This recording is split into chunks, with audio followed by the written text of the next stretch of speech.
कहते हैं कि किसी भी चीज़ को अगर सच्चे दिल और शिद्दत से चाहो तो पूरी की पूरी कायनात उसे आपसे मिलाने में लग जाती है। मगर तब क्या हो जब आप कायनात को ही पलट कर रखते हैं अपनी चीज़ की जिद में।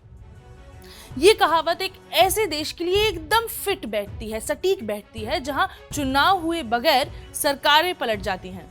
ऐसा देश जहां जनता अपनी पसंद से वोट तो दे देती है, मगर बाद में कब कौन कुर्सी पर बैठ जाए और किसके हाथ में सत्ता आ जाए कोई नहीं जानता, कोई नहीं कह सकता। अब आप सोच रहे होंगे कि ऐसा कौन सा देश है। मैं बताती हूँ, भारत एक लौता ऐसा लोकतंत्र है जहां बगैर चुनाव के ही सरकारें यहां से वहां हो जाती हैं। हाल ही में कौन कौन से ऐसे राज्य हैं जहां चुनाव के बिना, चुनाव के बगैर सरकारें बदली हैं, आज इस एपिसोड में हम यही बात करने वाले हैं। नमस्कार, मैं हूं साहिबा खान और आप देख रहे हैं अनकट। चलिए सबसे पहले हम बात करते हैं इस फहरिस्त में आने वाले पहले राज्य की, मध्य प्रदेश। 2018 में रात के 2 बजे भी जब हम न्यूज रूम में बैठे थे ना, तब हमें समझ नहीं आ रहा था कि मध्य प्रदेश में किसकी सरकार बनने वाली है। कभी 1-2 सीटें यहाँ तो कभी 2-3 सीटें वहाँ, मगर अंत में जैसे तैसे मध्य प्रदेश की 230 सीटों वाली विधानसभा में कांग्रेस ने 114 सीटें जीती, वहीं भाजपा ने 109 सीटें उठाई। इतने 19-20 के फर्क के साथ लोगों को लगा कि भैया चलो, आखिरकार कांग्रेस ने कहीं तो सरकार बना ली। एक बसपा एमएलए यानी कि बीएसपी, एक सपा एमएलए और 4 इंडिपेंडेंट एमएलए के साथ कमलनाथ ने सरकार का गठन कर ही लिया। मगर कमलनाथ को क्या पता था कि उनकी सरकार केवल 15 महीनों की मेहमान है। अब आ जाते हैं 5 मार्च 2020 में। 10 एमएलए, 6 कांग्रेस, 2 बसपा, 1 सपा और 1 इंडिपेंडेंट दिल्ली पहुंच चुके हैं। इनमें से 6 एमएलए तो फिर भी वापस आ गए, लेकिन बाकी के 4 बेंगलुरु पहुंच गए। कांग्रेस एमएलए हरदीप डांग ने वहां पहुंचते ही पार्टी से इस्तीफा दे दिया। बाकी बचे 3 एमएलए तब वापस आ गए और कांग्रेस के आरोपों को नकार भी दिया कि भैया हम हॉर्स ट्रेडिंग में शामिल नहीं थे, तो हमसे कुछ मत सवाल करो। फिर जो इस्तीफों की लाइन लगनी शुरू हुई, वो भाई साहब थमने का नाम ही नहीं ले रही थी। 10 मार्च को पहले तो कांग्रेस के ब्लू आइड बॉय सिंधिया साहब ने प्रधानमंत्री नरेंद्र मोदी और अमित शाह से मीटिंग बैठाई और उसके बाद अगले ही दिन पार्टी छोड़ दी। 11 मार्च को सिंधिया ने बीजेपी ज्वाइन कर ली। 19 मार्च को सुप्रीम कोर्ट का ऑर्डर आया कि फ्लोर टेस्ट 20 को कराया जाए और 20 को ही कमलनाथ ने अपना इस्तीफा दे दिया। 21 मार्च को सभी 22 कांग्रेस नेताओं ने भाजपा का दामन थाम लिया और 23 को शिवराज सिंह चौहान ने मुख्यमंत्री की शपथ ले ली। तो देखिए, यहाँ पर चुनाव के बगैर ही पूरी की पूरी सरकार पलट गई। अब बात करते हैं कर्नाटक की। 224 विधानसभा की सीटें हैं। 2018 में कर्नाटक में विधानसभा चुनाव हुए।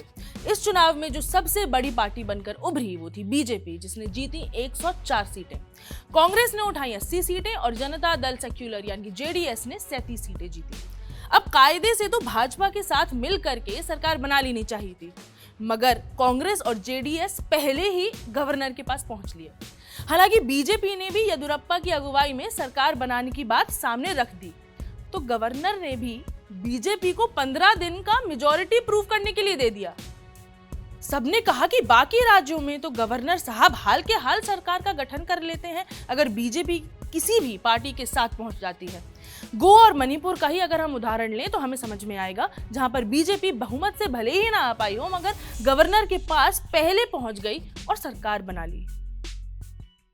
तो वापस कर्नाटक पर आ जाते हैं। गवर्नर ने 15 दिन दिए। लोगों ने कहा गवर्नर साहब बायस्ड है, सुप्रीम कोर्ट को बीच बचाव के लिए उतरना पड़ा।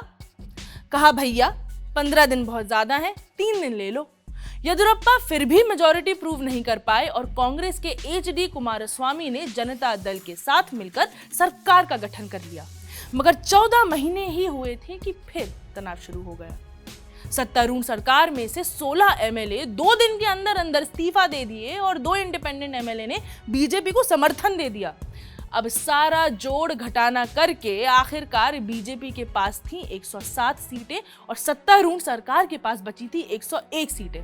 महज 2 दिन में बिना चुनाव के कर्नाटक की सरकार पलट गई और बीजेपी के येदियुरप्पा को आखिरकार मिल ही गई मुख्यमंत्री की कुर्सी। अब बात करेंगे महाराष्ट्र की। ये तो हाल ही की बात है, इसे कौन भूल सकता है।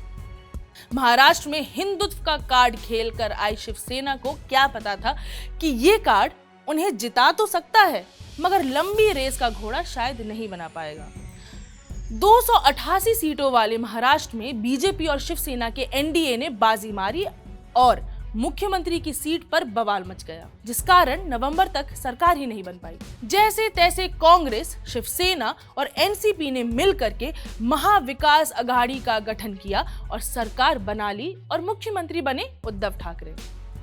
सब बढ़िया चल रहा था और फिर एक दिन खबर आई कि एकनाथ शिंदे नाराज हैं और पाला बदल सकते हैं।